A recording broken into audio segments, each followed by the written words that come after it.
हार्दिक स्वागत करते हैं, अभिनंदन करते हैं। जैसा कि आपको विदित है कि दिव्य ज्योति जागृति संस्थान के द्वारा 7 दिवसीय श्रीमद् भागवत कथा का आयोजन होने जा रहा है और इसी कथा के निमित्त यह जो मीटिंग है वो आयोजित की गई है। आज सबसे प्रथम मैं आपको दिव्य ज्योति जागृति संस्थान का एक छोटा सा परिचय देना चाहूंगी। दिव्य ज्योति जागृति संस्थान, जिसके संस्थापक एवं संचालक सर्वश्री आशुतोष महाराज जी हैं। संस्थान एक सामाजिक एवं आध्यात्मिक संस्था है जो कि निस्वार्थ भाव से विश्व में शांति की स्थापना हेतु कार्यरत है। दिव्य गुरु श्री आशुतोष महाराज जी ने जब पंजाब में आतंकवाद चरम सीमा पर था, 1980 में इस संस्थान की स्थापना की। 1980 से महाराज जी ने इस ब्रह्म विज्ञान का प्रचार प्रसार पंजाब से शुरू किया। उसके बाद 1991 में संस्थान नेशनली रजिस्टर्ड हुई और दिल्ली में पीथमपुरा में भवन खोला गया और उसके बाद जो संस्थान है वो विस्तार करता गया और आज पूरे विश्व भर में संस्थान की 400 शाखाएं हैं। इन शाखाओं के माध्यम से विश्व में शांति की स्थापना का जो उद्देश्य है, जो लक्ष्य है, उसकी तरफ संस्थान अग्रसर हो रहा है। संस्थान जिसमें से कुछ प्रकल्प हैं। सबसे पहले हम बात करेंगे मंत्र की, जिसके अंतर्गत इस कथा का आयोजन होने जा रहा है। जो मंथन प्रकल्प है वो अभावग्रस्त जो गरीब बच्चे हैं उनकी जो शिक्षा है, निःशुल्क शिक्षा, उसके लिए संस्थान कार्यरत है। ऐसे बच्चे जो शिक्षा से कहीं बहुत दूर थे, संस्थान ने ऐसे बच्चों तक वो पहुंचे और बच्चों को शिक्षा प्रदान की जा रही है। इसके साथ ही साथ मंथन के अंतर्गत एक संस्कार का वर्कशॉप भी आयोजित की जाती है, जिसमें जो बच्चे हैं, जो स्कूल में बच्चे हैं, कॉन्वेंट स्कूल, पब्लिक स्कूल, ऐसे बच्चों को जो मोरल वैल्यूज हैं उससे जोड़ा जा रहा है। लर्न विद फन के माध्यम से बच्चों को संस्कार दिए जा रहे हैं।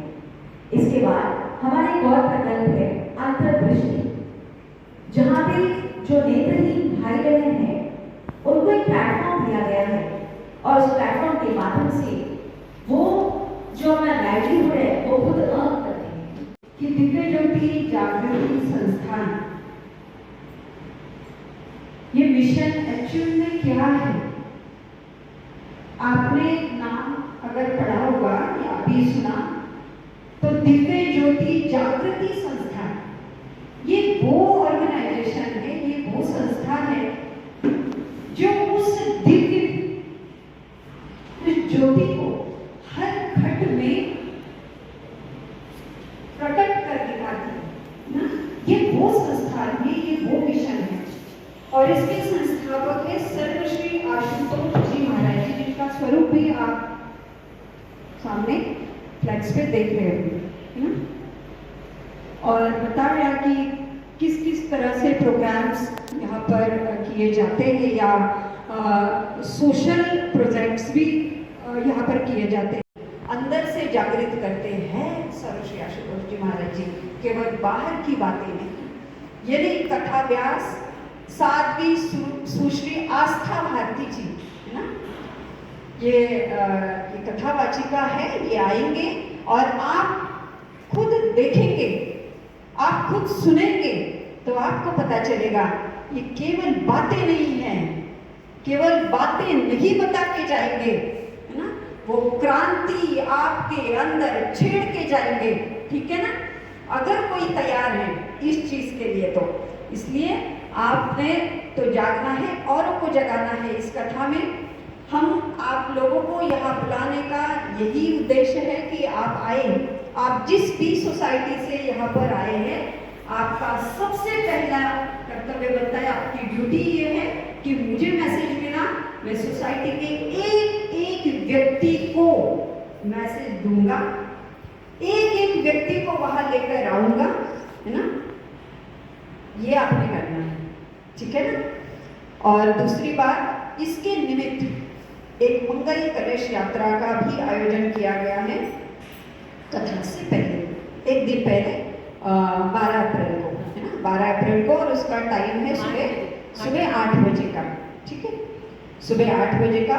हर सोसाइटी से हम उम्मीद करते हैं, है ना, कि ज़्यादा से ज़्यादा महिलाएं इसमें सम्मिलित होंगी। आतंकवाद की कोख से निकली हुई शांति की खोज परम श्रद्धेय स्वामी आशुतोष जी महाराज साध्य बनकर निकल गए एक मुहिम को लेकर, जिसको 45 साल अनवरत चलते हो गए। 400 शाखाएं विश्व भर में खुल चुकी हैं।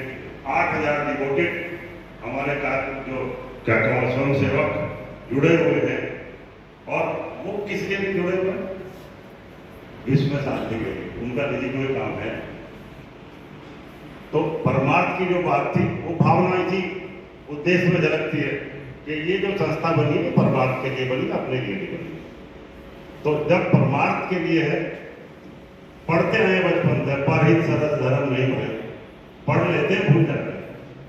तो ये जो आयोजन है याद दिलाने के लिए होते हैं हमको, और याद दिलाने के लिए जो गुरुजन आते हैं, जो बुद्ध लोग आते हैं, उनको गुरु का दर्जा हमारे यहाँ है, जो कुछ भी नई बात सिखाता है।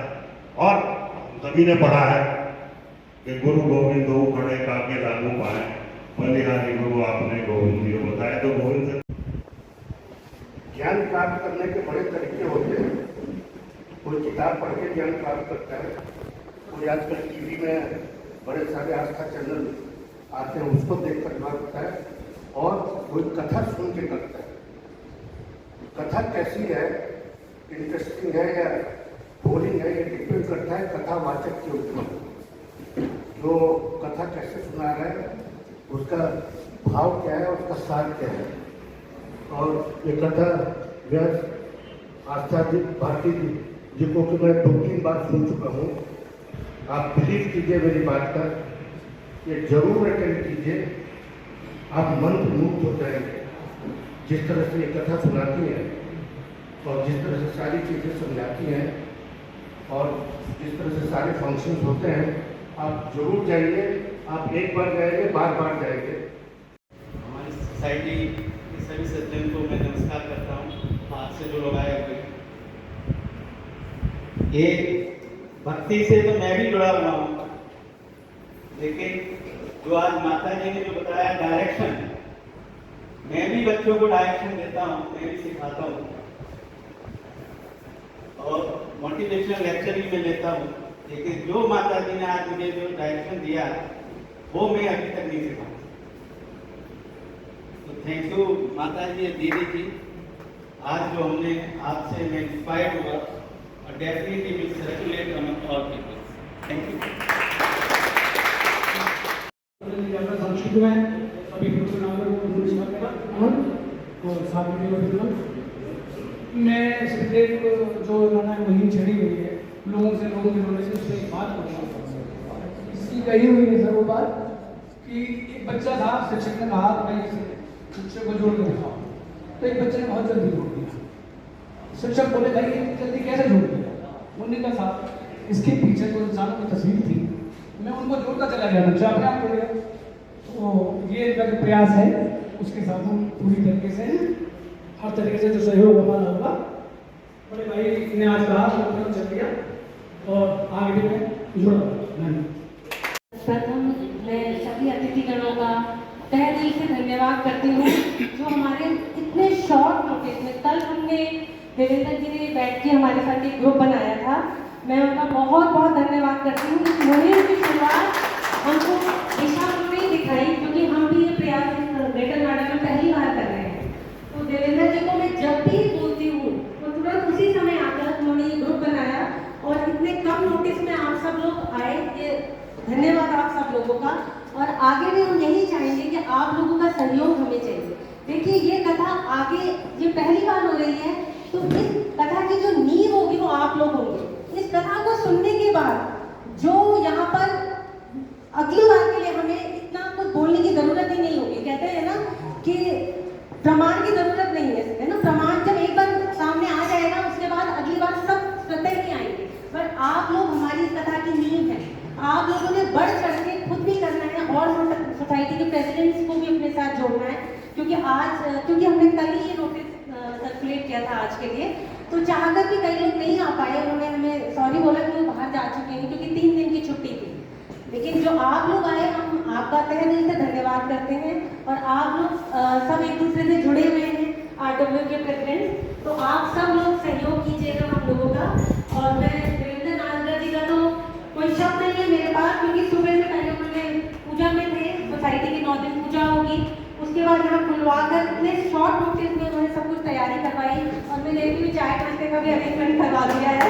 तो इंसान की जो बड़प्पन है, भक्ति है, वो बोलने से नहीं होता है ना, उसका हमें उसकी झलक दिख जाती है, और बड़ी हमें दिख रही है। हमारी सोसाइटी के लिए तो खैर उन्होंने जो कुछ किया, जो यहाँ के निवासी हैं सब जानते ही हैं, और इसीलिए हमारी भी थोड़ी सी हिम्मत पड़ी कि हम डायरेक्ट प्रेसिडेंट से इतने शॉर्ट नोटिस पर इतनी जल्दी हम उनसे मिल लेते हैं कि हमें लगता है कि हम जो भी अप्रोच उनके पास लेकर जाते हैं, वो उसका इमीडिएट हमें आंसर देते हैं। रात के 8, 9, 10 बजे तक भी इस ग्रुप के लिए वो एक्टिव थे, उन्होंने इस ग्रुप को एक्टिव करवाया।